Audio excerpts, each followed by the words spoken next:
छावा चित्रपटाची सध्या सगळीकडे चर्चा आहे, मात्र या चित्रपटातले काही सीन्स आता वादात सापडल्याचं आपल्याला पाहायला मिळतंय। राजे शिर्के घराण्याबाबत या सगळ्या चित्रपटात जो काही सीन दाखवला आहे आणि जे काही भाष्य केलंय त्यावर आता राजे शिर्के घराण्याकडनं आक्षेप नोंदवला जातोय आणि हा सीन किंवा हे असं काही घडलंच नसल्याचा आरोप त्यांनी आता सध्या केलाय। माझ्यासोबत हे सगळे राजे शिर्के घराणे आहे आणि त्यांची सगळी मंडळी आहेत। काय नेमका आक्षेप आहे तुमच्या चित्रपटाबद्दल? नमस्कार, मी दीपक राजे शिर्के। नुकताच छावा हिंदी चित्रपट रिलीज केला।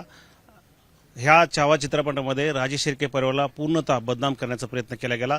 या चित्रपटामध्ये कुठलाही ऐतिहासिक संदर्भ आणि पुरावा नसताना सुद्धा राजे शिर्के घराण्याला डायरेक्ट खलनायक म्हणून दाखवण्याचा प्रयत्न केला गेला। खऱ्या अर्थाने अशा प्रकारे इतिहासाची तोडमोड, त्याला बदल करणं खूप घातक आणि समाजाला तेढ निर्माण करणं आहे।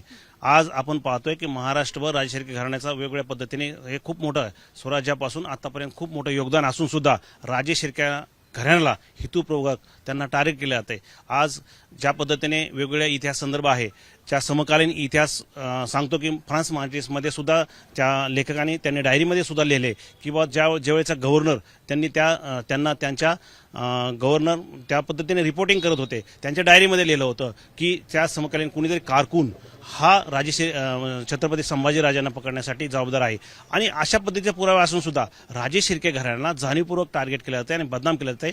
हे मी जाहीर कारण चित्रपट खूप चांगला आहे, त्यांना विरोध नाहीये, आम्ही चित्रपटाला विरोध करण्यासाठी इथं आलो नाही, पण राजे शिर्के परिवाराची ज्या पद्धतीने बदनामी करताय, पण घराण्याची बदनामी आहे, त्यामुळे विरोध करणं तर रोज तर तुमचा दिसतो। आहेच नक्कीच। मी म्हणतो चित्रपट चांगला बनवला, पण त्यामध्ये ज्या पद्धतीने खलनायक दाखवण्याचा प्रयत्न केला राजे शिर्क्यांना, हे आम्ही कदापि सहन करणार नाही। कारण राजे शिर्के परिवाराचा आज वेगवेगळ्या चित्रपटावर आज चित्रपटामध्ये ज्या पद्धतीने सेन्सरिंग झाले, सेन्सर बोर्डला सुद्धा समजलं पाहिजे। आणि मी ते सेन्सर बोर्डने कशा पद्धतीने काय चेक केलं, कुठला आधार घेतला, कुठला पुरावा घेतला आणि चित्रपटामध्ये दाखवलं की या छावा कादंबरीच्या माध्यमातून झाले। छावा कादंबरी हे पूर्ण काल्पनिक आहे, ते कुठलाही आधार न घेता आम्ही बघा छावा कादंबरी पण छावा कादंबरी जेव्हा लिहिली गेली तेव्हा 20 ते 25 सगळ्या इतिहासावर अवलंबून असणाऱ्या पुस्तकांचा आधार घेण्यात आला होता। ते सगळी पुस्तकं चुकीची असं म्हणणं मी त्या बाकी काही कंटेंट चांगले असतील काय असतील, पण ज्या पद्धतीने राजे शिर्के परिवाराला त्यामध्ये दोषी दाखवलं। छावा कादंबरी रिलीज 1980 मध्ये ते प्रकाशित झाली। 1980च्या आधी त्यांनी 5-7 वर्ष लिखाण केलं। मग 80 त्या काळी कुठलाही आपल्याकडे मोठी संसाधनं नव्हती की आपल्याकडे लगेच पळून आमचे घराणे राजे शिर्के घराणे हे मूळ आम्ही शेती विषय, आम्हाला कारकून वगैरे ह्या गोष्टी आत्ता आम्हाला समजतं, आम्ही शिक्षित वगैरे झाल्यानंतर आत्ता आम्हाला कळते। तोपर्यंत छावा कादंबरीचा पूर्ण कंटेंट विकिपीडिया आणि बाकी सोशल मीडियामध्ये एवढ्या पद्धतीने पसरलाय की त्यांना इतिहास खरा तो वाढायला लागलाय। बखर लिहिण्यात आली होती त्याच्यानंतर काही वर्षांनी आणि त्या बखरीत सुद्धा चुकीचं किंवा एक वेगळा रोष असल्याचं पण तुमचं म्हणणं? बघा, बखर कुणी लिहिली, जर छत्रपती संभाजीराजांनी हत्तीच्या पायाखाली घालत त्याच्या नातूनी जर बखर लिहित असेल तर किती द्वेष असेल। मला बघा, ह्या समाजामध्ये तेढ निर्माण करण्यासाठी हा दोष खूप महत्वाचा आहे आणि आम्ही म्हणणारच नाही की हा दोषी आहे। हे संशोधनाचा भाग आहे, त्यांनी शोधावं। इतिहास संशोधक बाकीच्या गोष्टी आपल्याकडे सरकार मोठी साधन आहेत, त्यांनी शोधावं आणि या पद्धतीचं खरा खलनायक शोधावा। पण राजे शिर्के परिवार ह्यासाठी स्वराज्यनिष्ठ होता आणि आहे आणि अशी बदनामी आम्ही राजे शिर्के परिवार कधी खपवून घेणार नाहीत।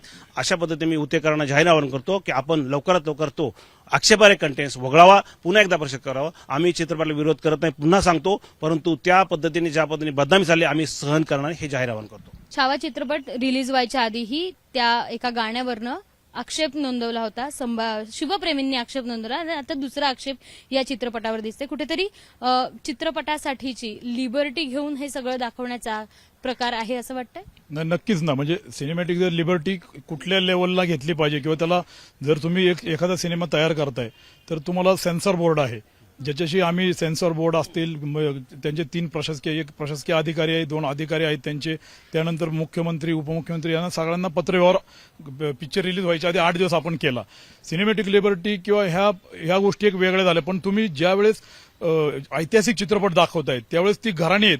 तुम्हाला एकदा सुद्धा वाटलं नाही की आपण यामध्ये छत्रपती शिवाजी महाराजांचे थेट वंश असणारे चित्रपट जेव्हा लिहिला जातो किंवा त्या संदर्भातला अभ्यास केला जातो तेव्हा हे सगळे संदर्भ घेऊन त्याच्यानंतर चित्रपट लिहिला जातो, मात्र त्यावेळेस ही बाब लक्षात आली नाही किंवा तुम्हाला कुठेतरी खलनायकच दाखवण्याचा प्रयत्न झालाय का? नक्कीच, म्हणजे जे औरंगजेब जो इथं येऊन एवढे वर्ष लढतोय तर औरंगजेब बाजूला ठेवून जर तुम्ही गणोजी राजे किंवा कान्होजी राजे, महाराणी येसूबाई आईसाहेबांच्या माहेरची मंडळी ही त्यांच्यावर जे झालेले संस्कार, त्यांचे संस्कार बघतात, त्यागमूर्ती आहेत त्या स्वतःच्या पुत्राला तिथं राज्याभिषेक करून रायगडावर न राजा बसवता राजाराम राजांना नेमणूक करतायत, हे संस्कार त्यांच्याकडे होते. आणि जे त्यांचे बंधू आहेत, जर असं काय झालं असं तुम्ही त्यांच्या तोंडी वाक्य टाकलेत की असे गणोजी आणि कान्होजी सारखे भाऊ दुश्मनाच्या घरात सुद्धा जन्माला येऊ नये, आणि दुसरीकडे लगेच स्वतः त्यांच्याच मुलाशी सोयरीक होतीये, म्हणजे त्यांच्या भावाशी सोयरीक होतीये. छत्रपती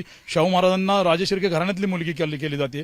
त्यानंतर पुरे जवळजवळ 11 ते 13 नातेसंबंध जुळून आलेत. म्हणजे छत्रपती शिवरायांपासून 13 नातेसंबंध राजे शिर्के आणि राजे भोसले घराण्याचे आहेत, छत्रपती घराण्याचे. जर असं झालं असतं तर हे सोयरसंबंध राहिले असते का, जे आजही आमचे चालू आहेत त्या पिढ्यांमध्ये. ह्या गोष्टींचा त्यांनी विचार केला का?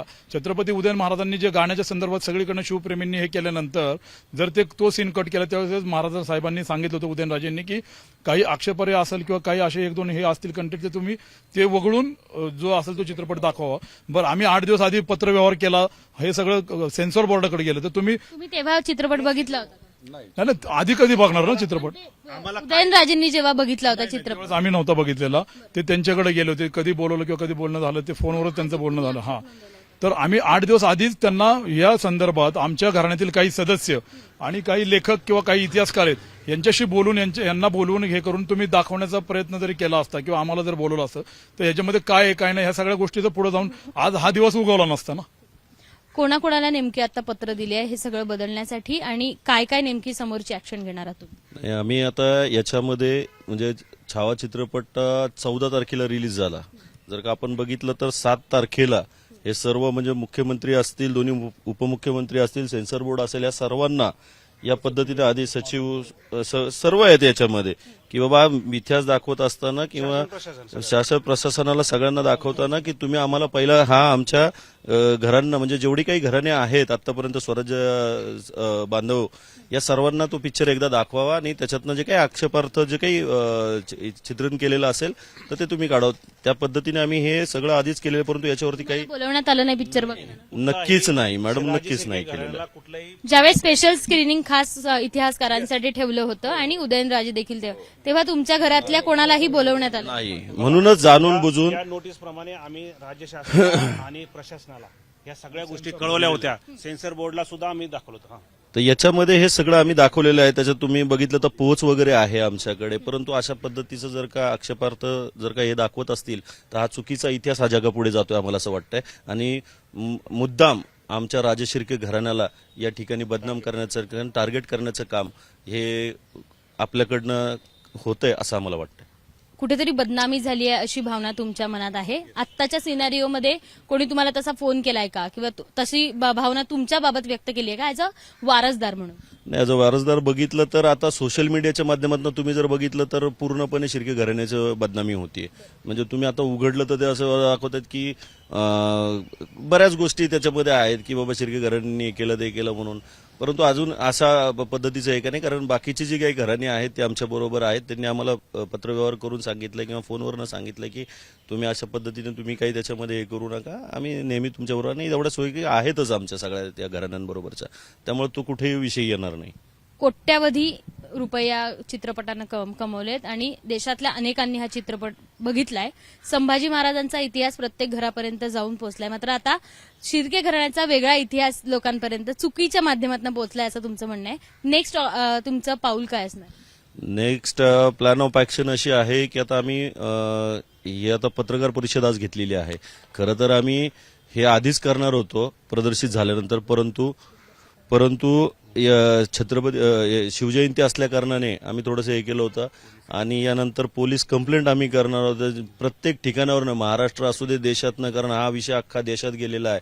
तर आम्ही त्या देशातनं जिथं जिथं शिर्के आमचे राजे शिर्के परिवार असेल, शिर्के परिवार असेल, हा प्रत्येक ठिकाणावरनं त्यांच्यावरती गुन्हे दाखल करणार आहे. लिगल नोटीस दिग्दर्शकावरती म्हणजे लक्ष्मीकांत उत्तेकर त्यांचे जे कोणी लेखक असतील जे स्वतःला खूप चांगले इतिहासकार समजवतात असल्या ह्या माणसांवरती किंवा या असल्या फडतूस समाजात ते निर्माण करणाऱ्या दिग्दर्शकावरती आम्ही गुन्हे दाखल करणार आहोत. शिर्केंचा इतिहास चुकीचा मांडला गेला. जरीही संभाजी महाराजांचा इतिहास प्रत्येक माणसापर्यंत पोहोचला असला तरी शिर्केंची बदनामी या चित्रपटातनं करण्यात आली आहे असं मत या सगळ्या शिर्के कुटुंबियांनी व्यक्त केलं आहे. महत्वाचं म्हणजे दिग्दर्शकांवर गुन्हे दाखल करा अशी मागणी देखील या शिर्के कुटुंबानं केली आहे. कॅमेरामन विजय राऊतसह शिवानी पांढरे, एबीपी माझा, पुणे. एबीपी माझा, उघडा डोळे बघा नीट.